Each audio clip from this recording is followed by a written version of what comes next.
আজি আমি সৰুসজাই খানাপাৰা পতঞ্জলি আৰু কাহিকুছিত SIDG হোষ্টেল আছে এই চাৰিটা জায়গা আমি চাম তাত ইতিমধ্যে কামবোৰ আৰম্ভ হৈছে আমাৰ যেটো আমি প্ল্যানিং কৰিছো খানাপাৰাত আমি ICUৰ সৈতে এখন আমি হস্পিটাল বনাব খুজিছো যত মেডিকেল কলেজৰ উপৰিও তাত হস্পিটাল হয় ICU থাকে ট্ৰিটমেন্ট হয় গুটেইখিনি হ'ব পাৰে আমি এখন খানাপাৰাত কোভিড কেয়াৰ সেন্টাৰৰ পৰিৱৰ্তে দিল্লী আদি জায়গাত যেনেকে DRDO হস্পিটাল বনাইছে তেনেকে আমি এখন ক্যাম্প হস্পিটাল বনাব খুজিছো এতিয়া আমি তাতে যাম তাত আলোচনা কৰিম আৰু আগৰ দৰে সৰুসজাইত দুদিনৰ ভিতৰত 400 পেশেন্ট লব পৰা কোভিড কেয়াৰ সেন্টাৰ আৰম্ভ হ'ব SID কাহিকুছিত 250 ব্যক্তি থাকিব পৰা আন এটা কোভিড কেয়াৰ সেন্টাৰ 4 পৰা 5 দিনৰ ভিতৰত ৰেডি হ'ব আৰু পতঞ্জলি যোগপীঠত 400 ব্যক্তি থাকিব পৰা এটা কোভিড কেয়াৰ সেন্টাৰ আৰম্ভ হ'ব অৰ্থাৎ বৰ্তমান 400 408 আৰু 1050 250 যেটো আমাৰ SID ত আমি পাৰিম 1050 খন বিছনা অহা 4 পৰা 6 দিনৰ ভিতৰত আমাৰ হাজু হৈ উঠিব এতিয়া মই খানাপাৰাত যাম আমাৰ প্ৰিন্সিপাল সেক্ৰেটাৰি আছে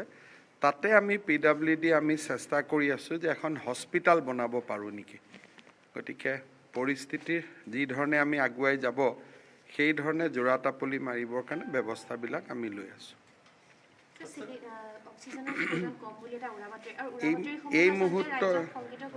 এই মুহূৰ্তলৈকে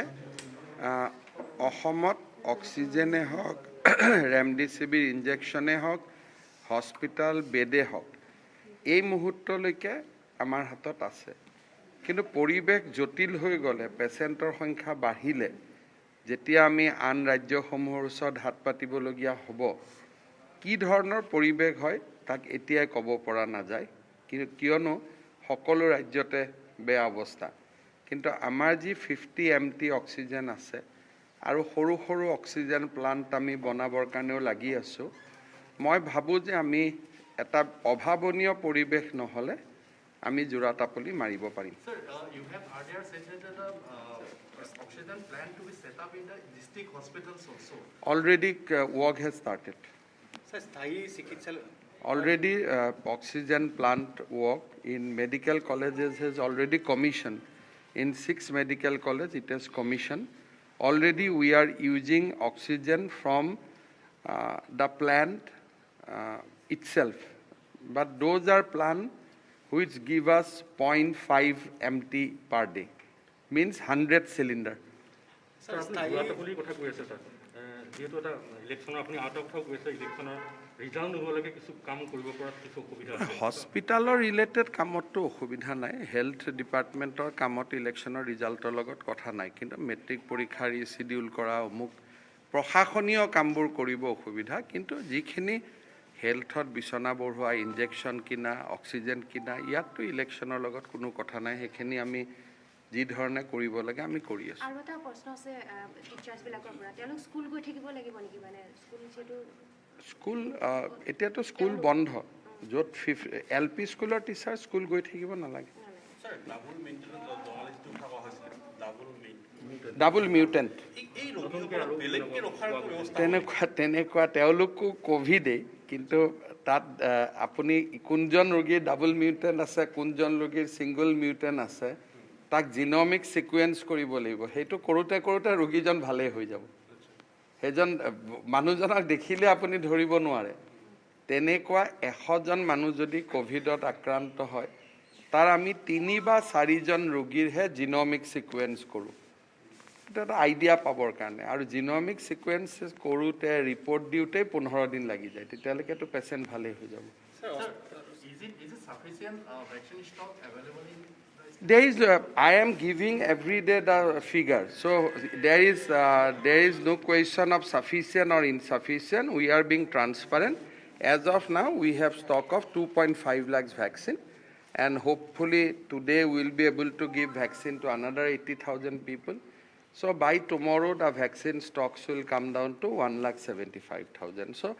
I am uploading in my Twitter account transparently. Sir অস্থায়ী চিকিৎসালয় বনোৱাৰ আইচিউ যেটো যুঁজা চলিছে খানাপাৰা স্যাৰ স্থায়ী চিকিৎসালয় স্যাৰ অভাৱ হৈছে নেকি কিছু পৰিমাণে স্থায়ী চিকিৎসালয়টো অভাৱ হ'বই যদি পেচেণ্ট বাঢ়ি যায়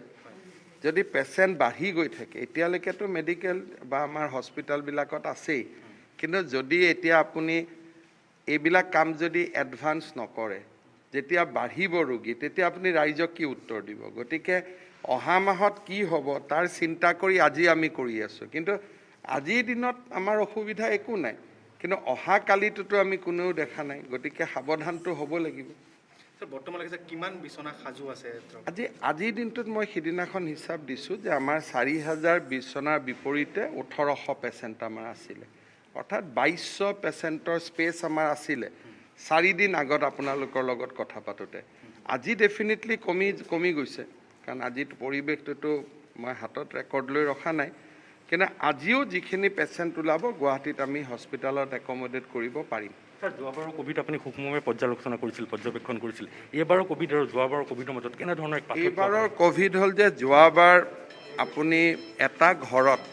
এজনৰ যদি কোভিড হয় বাকী কেইজন সাৱধান হ'লে বাচি যায় কিন্তু এইবাৰ কোভিডটো ইমান লাইট যে এখন ঘৰত এতিয়ালৈকে আমি যিটো পৰ্যবেক্ষণ কৰিছোঁ এজনৰ যদি হৈছে গোটেই কেইজনৰ হৈছে অৰ্থাৎ যোৱাবাৰৰ তুলনাত স্প্ৰেডটো বহুত বেছি ইয়াৰ স্প্ৰেডটো বহুত বেছি হৈ যায় যোৱাবাৰ দৰে নিয়ন্ত্ৰণ কৰিব পৰা যাব ছাৰ সেইটো গোটেই ডিপেণ্ড কৰিব ৰাইজে কিমান সহযোগ কৰে যদি ৰাইজে কোভিড প্ৰট'কল মানি চলে আজিতো গুৱাহাটীত 2 দিন ধৰি কোভিড বঢ়া নাই আজিৰ কথা মই ক'ব নোৱাৰোঁ কিন্তু ৰাইজে যোৱা 3-4 দিন নিয়মত আছে অলপমান কণ্ট্ৰলত আছে এইটো গোটেইটো ডিপেণ্ড কৰিব যে ৰাইজে জনা সমাগম বা যাৰ কোভিড হৈছে তেওঁ যদি নুলুকুৱায় কোনোবা বাহিৰৰ পৰা আহিছে 7 দিন যদি হোম কোৱাৰেণ্টাইনত থাকে সমস্যাটো হয় যে কোভিড হ'লে যিসকলে লুকুৱাই ৰাখে তাৰ পৰাই সমস্যাটো বাঢ়িব আৰম্ভ হয় কোভিড হৈছে দোকানত আহি আছোঁ মোৰ গা বেয়া লাগিছে মই টেষ্ট কৰা নাই তেনেকুৱা সেইটোৰ পৰাই সমস্যাটো বাঢ়ে সদায় আমি যিমান স্প্ৰেড দেখিছোঁ বেমাৰ লুকুৱাৰ পৰাই আৰম্ভ হয় যিসকলে বেমাৰ লুকুৱাই তেওঁলোকৰ পৰাই এইটো বিয়পিব আৰম্ভ আমিতো জিলা উপায়ুক্তসমূহক কৈ দিছোঁ 100ৰ ওপৰত কেছ হ'লে বিহু নহ'ব আৰু যোৱা কালিৰ পৰাতো অসমৰ প্ৰতিখন জিলাতে কোভিড হৈছে গতিকে মই ভাবোঁ জিলা উপায়ুক্তসকলে এতিয়া তেওঁলোকক যিহেতু অধিকাৰ দিয়া হৈছে তেওঁলোকে নিজৰ জিলাখন বচাবৰ কাৰণে সিদ্ধান্তবোৰ লোৱা উচিত বাৰু দুখীয়া ল'ৰা ছোৱালী মধ্যাহ্ন ভোজনটো নোহোৱা হ'লেওতো তেওঁলোকৰ কষ্ট হয় গতিকে কোনোবাই যদি মধ্যাহ্ন ভোজনটো খুৱাইছে তেওঁলোককতো ধন্যবাদেই জনাব লাগে অলপ খালি দূৰে জনাব অলপ ছ'চিয়েল ডিষ্টেঞ্চ কৰি পেলাই খোৱালে ভাল আৰু যিহেতু স্কুলত শিক্ষক লাহে লাহে কমি যাব গতিকে প্ৰধান শিক্ষকসকলে মধ্যাহ্ন ভোজনৰ বস্তুখিনি দি দিব সেইখিনি আগৰ দৰে কিন্তু এই সিদ্ধান্তবিলাক লাহে লাহে লৈ থকা হৈছে আৰু আপোনালোকে গম পাই থাকিব triple mutant thing has emerge in Bengal In Assam, we have not done genomic sequences so far, or in the sequences, triple mutant has not emerged as of now. We just got double mutant. Sir, 20-22 দিন পূৰ্বে আপুনি ৰাষ্ট্ৰীয় সংবাদ মাধ্যমত কৈছিলে যে অসমত Covid নাই আৰু মাস্ক লোৱাৰ পৰিৱেশ নাই কিন্তু হঠাৎ 20 দিনৰ পাছত এইটো হঠাতে আহে নহয় বস্তুটো 20 দিন আগতে মই কোৱা নোপোৱাৰ ওপৰত কি কথা এইটোতো ডেটাতে নাছিলে সেইদিনাতো আপুনিও মাস্ক পিন্ধা নাছিলে কিন্তু আজি আপুনিও মাস্ক পিন্ধিছে কথাটো হ'ল যে 9 এপ্ৰিলৰ পৰাই অসমত কোভিড আহিছে গতিকে 9 এপ্ৰিলৰ আগততো কোভিড নাছিল আমিতো 4 মাহ কোনেও মাস্ক পিন্ধা নাছিলোঁ সেইটোতো সত্যৰ কথা মই কোৱা কি মই যদি উল্টা আপোনাক সোধোঁ আপুনিতো মোৰ প্ৰেছ কনফাৰেন্সত আহিছে মাস্ক নোহোৱাকৈ গতিকে আমি কোনেও মাস্ক পিন্ধা নাছিলোঁ পূজাৰ পিছৰ পৰা আৰু তেতিয়া আমি কৈছিলোঁ যেতিয়া হয় তেতিয়া আমি পিন্ধিম যেতিয়া নহয় তেতিয়া আমি নিপিন্ধো কথা ইমানেই এতিয়া যিহেতু হৈছে আমি পিন্ধিব লাগে আকৌ যেতিয়া নোহোৱা হ'ব তেতিয়া পিন্ধিব নালাগে হয় না আজিতো ইজৰাইলত কৈ দিছে যে মাস্ক পিন্ধিব নালাগে সকলোৰে ভেকচিন হৈ গ'ল তাৰমানে এক ষ্টেপ আগবাঢ়ি গ'ল। অহা কালি পৰহি আমাৰ ইয়াত যদি ক'ভিড ভাল হৈ যায় তেতিয়াহ'লে আপুনি কিয় মাস্ক পিন্ধিব? যিটো দিনত মই ইণ্টাৰভিউ দিছিলোঁ সেইটো দিনত প্ৰতিদিনত 20টা 22টা আছিল। তো মোৰ কথা সদায় ফেক্টছৰ ওপৰত প্ৰতিষ্ঠিত, তাত কোনো ধেমালি ধুমলা কৰা কথা নহয়। সেইটো এতিয়াতো কোম্পেনীবিলাকে কি কৰিব পাৰে নোৱাৰে, অৰ্ডাৰ দিয়া হৈছে, কিন্তু তেওঁলোকে প্ৰডাকশ্যন কৰিব লাগিব, কি ব্যৱস্থা কি কথা এতিয়ালৈকে তেওঁলোকে আমাক জনোৱা নাই। টেলিফোনত আমাৰ 2টা কোম্পেনীৰ লগতে কথা বতৰা চলি আছে। Sir, triple mutant cases have been detected in the West Bengal, and the various several districts of Assam has shared the bordering. But as of now, we have not discovered any triple mutant.